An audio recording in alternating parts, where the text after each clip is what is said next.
Hello, everybody. Welcome to a Cox and Crendor YouTube extravaganza. A what? Extravaganza. Turn into JonTron? Landmaster. Hey, no. So we just got back from E3. We are moderately alcoholed. We went out and had Mexican and margaritas, and we're here to do a review of what we saw today on day one of E3. Day one. I'm excited. Yeah. I saw a lot of cool stuff today, guys. It blew my mind out of my ear holes. Yeah, this will be way better than like GameSpot talking about how like the game deserves a 6.8 because they didn't give them free We won't give loot scores. bags. Everything gets a 10. Yeah. Everything, even the crap. Look, it's so bad, it went around to being good again. Yeah. 10 out of 10. 10 out of 10. 10 out of, see, we are JonTron right now. 10 out of 10. So, the first game we saw today, we got there really, really early, and we saw Halo 5. Yeah. But it was the Halo 5 experience. What that meant... It was an experience, all right. It was. Thank you, buddy. What that meant was that you stood in a line to get your eyes measured, and we were like, "What is going on?" You go inside, they give you the new VR HoloLens that Microsoft made. I'm gonna say it right now. I think Crendor would agree. Way better than Oculus Rift. Yeah, it was way better. It is. You don't get nauseous because it's in the real world, but it's like alternate reality VR, so it's stuff in the real world that isn't there. I don't even know how to describe it. It's so cool. All I know is you go in, you sit down in your like Spartan bench, and they prep you for battle. And they're like, "This is your HoloLens. You wear this, and it's going to guide you through the battle." And you put it on, and they calibrate it. And the calibration process was really easy. You see like little dots, and then all of a sudden it works. It's like an eye exam. Yeah. And then all of a sudden, they're like, all right, you're good to go. Take a step over here, turn the corner, and move to the briefing room. You go to the briefing room, and as you're walking, there's waypoints in front of you, visibly in front of you, that are moving. You hear things in your head. I don't know. There are no speakers on this damn thing. I think they sent it directly to your temple. Yeah, I Like, think so too. the sound went into your brain. I don't know how it happened, but I was hearing people talk to me, and there was nothing on my ears. It was bonkers. And then you go into this briefing room, and then holographic Jennifer Hale pops up and is like, "So, Spartans, I'm going to train you in combat." And then you get a briefing, this like holographic briefing. It was so cool. It was the future. It really was. It was. It was the awesome. Future. And it was just like, imagine like a tutorial of a game where it's like, go this way, and it gives you a little blinky cursors like beep, beep. But like, you're actually moving like in real life and following them. It was crazy. Yeah, and so you got to experience what it was like on a UNSC starship. Is that what it is? UNC, UNS, whatever, it doesn't I matter. haven't played Halo since like Halo 3. But it was really, really cool, and I loved it. And then after the briefing, they were like, all right, give us back the headsets, go play Halo 5. Yeah. And everyone in the room was like, oh. Halo 5's fun, but it's Halo 5. Yeah. They haven't changed the formula that much. It's Halo. Yeah. So you played the multiplayer Halo where you played versus another team versus aliens. Yeah. And everyone was sort of like, all right, well, that was a thing. Yeah. It wasn't too terrific. But it was, the event, the experience made me really, really want the HoloLens. Yeah. Like, I want that in my life. I want everything that comes with that. We're so close to me banging space chicks in a holodeck. Right. With Commander Riker. Right. Yeah, so that was really cool. After that, I went to Dark Souls. Crendor didn't go to Dark Souls. Yeah, I was like, where are you? And then you were already like there. Yeah, I just the minute Halo was over, I had to run over to Dark Souls. Dark Souls 3 was the type of game that looked much better than the other Dark Souls, but still was Dark Souls. However, they bumped up the difficulty, like to 12. The guy playing the game, the dude who was the guy who created the game, Miyazaki was there, and he was hyping it up like, it's so much harder than the other ones, and I just want to let you know that. The dude doing the demo couldn't beat the boss. Yeah. They actually, after we left, had him play through the level again, just so when the next people went in, he could beat it for them. Because he had no clue how to beat the boss. It was that hard. All I know is like Sam went in, Sam Strippin. Yeah. And he was just like talking in our chat later. He's like, you guys don't get, it's like Dark Souls 1, but like so much better, and like, this is crazy, sab stripping. Yes. That's pretty much what happened. Yeah. Yes. So if he likes it, I'm pretty sure it's going to be good because he loves Dark Souls. Yeah. So I'm not a big Dark Souls guy, but that was a really cool experience, and I had a lot of fun with that. Yeah, I'm bad at just Dark Souls games, so I don't like playing them because I'm too bad at them. But I want to see it. I was like, I want to see like a living legend guy. Next was Battlefront. Yeah. Star Wars Battlefront. If you saw my tweets throughout the day, the line was atrocious. There was no order. Dudes from like HP and different like graphics cards companies were just walking in front of everyone, just ignoring lines and like, yeah, hey, HP wants to get in and play the game. And the guy was like, all right, how many of you are there? And the guy was like, 20. He's like, all right, we're cool. So we let 20 people cut the line. Everyone flipped shits.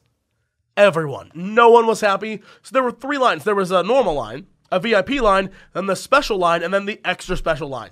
So there was a special line. I guess it's if you went to the Star Wars Celebration, you got a card that let you get in that special line. So you were always first.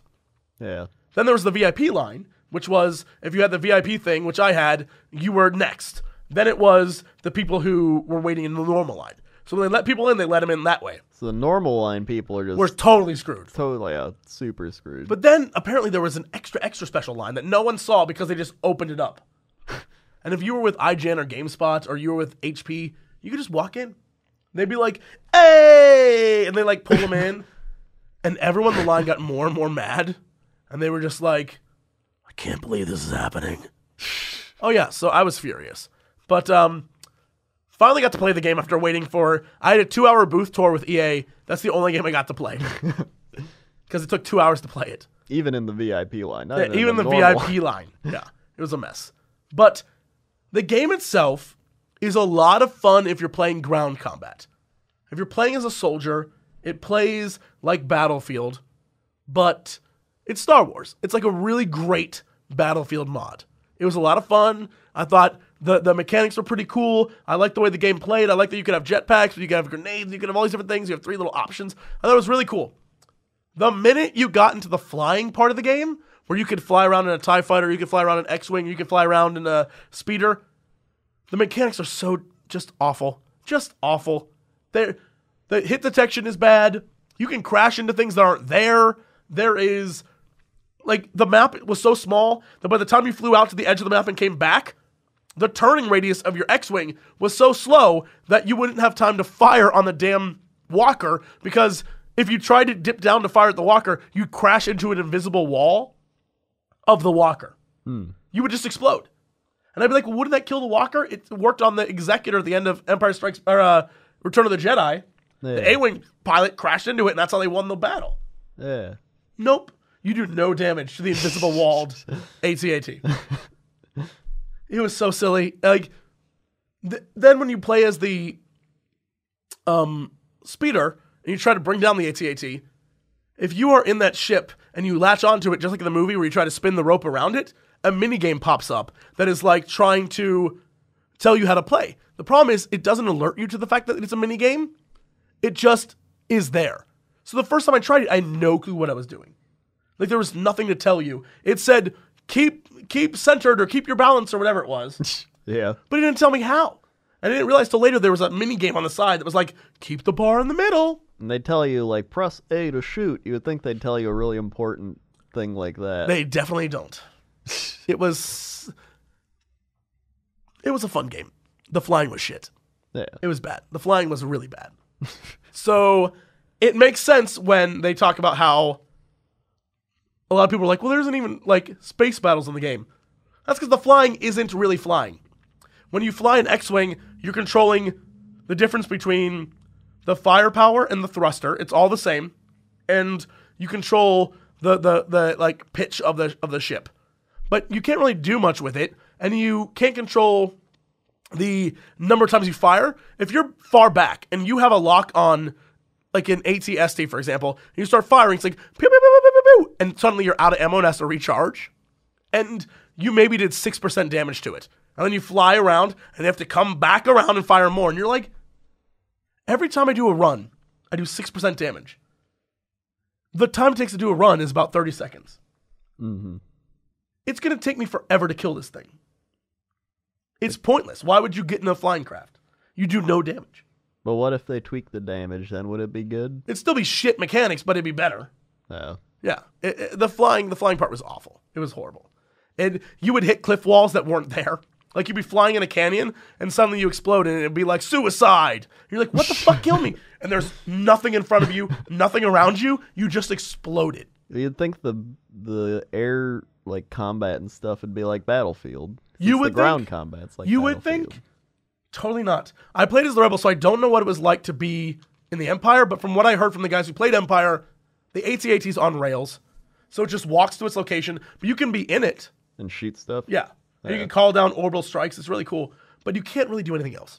Yeah. So you're just in it. Well, you're kind of like the commander from Battlefield in that case. Yeah. But you also control, like, it's like, pew, pew, pew, pew, pew, like, and fire lasers and stuff. Yeah. I don't know. I was unimpressed, to say the least. Yeah. But when it comes out, I'm sure I'll buy it. Yeah. I'm sure I'll have a good time. But I won't be flying anything, that's for sure. Yeah. I'll be on the ground trying to get Darth Vader on my side. Yeah. Because I'm only going to play as the Empire. F the Rebels. You heard me. F the Rebels. Yeah, Rebels are boring. Yeah. Next was Sniper 3. Which was awesome. Which I think Crendor and I both agree was... I'm going to let you talk. I'm going to let you talk so I don't lose my voice. Go. All right. Sniper 3, Ghost Warrior. Not like Sniper 3, the other sniper thing everybody keeps talking about. It's called Sniper 3 Ghost Warrior.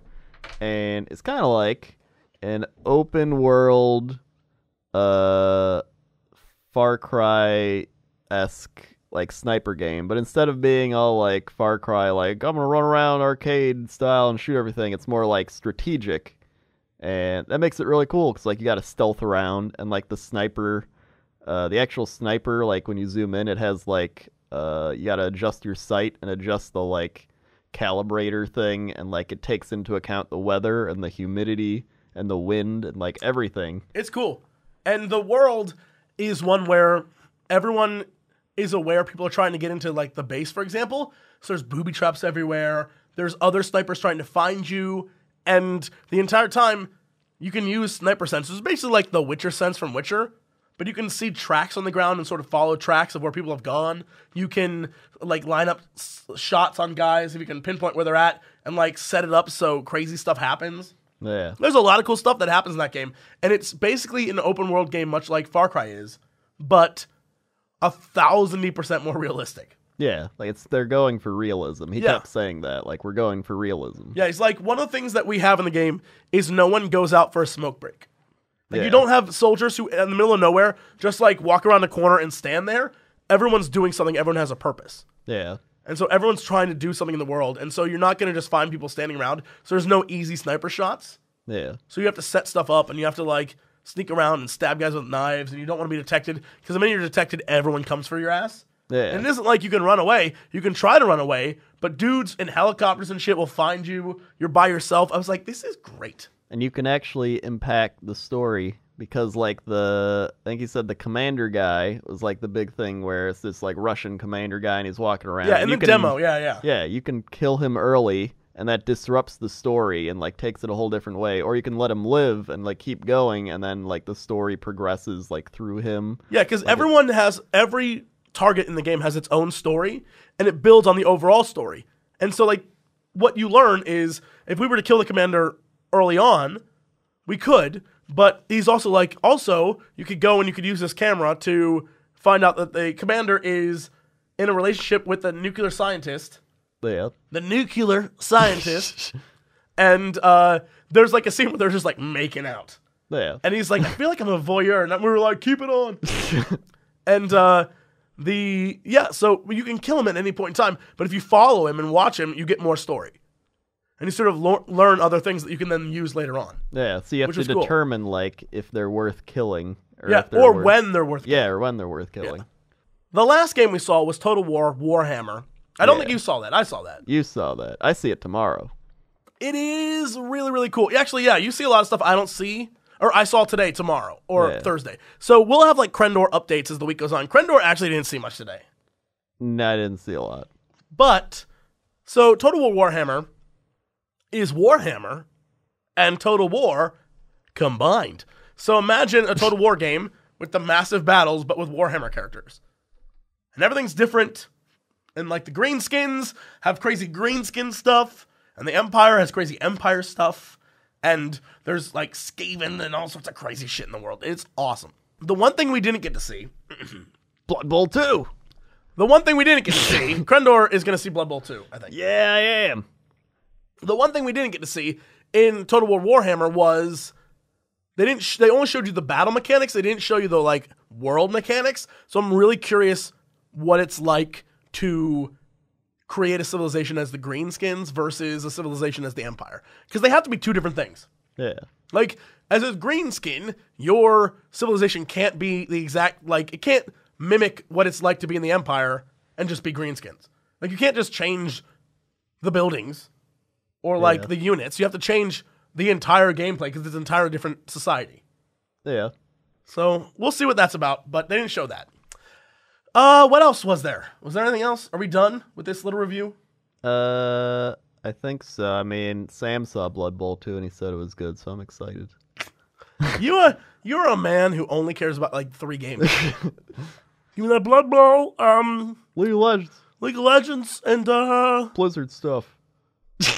That's it. But if the game is good enough, I might play it for a few hours. All right, guys, that's it. Thank you for this little quick review. And as always, to be continued. We'll do another one tomorrow. Bye.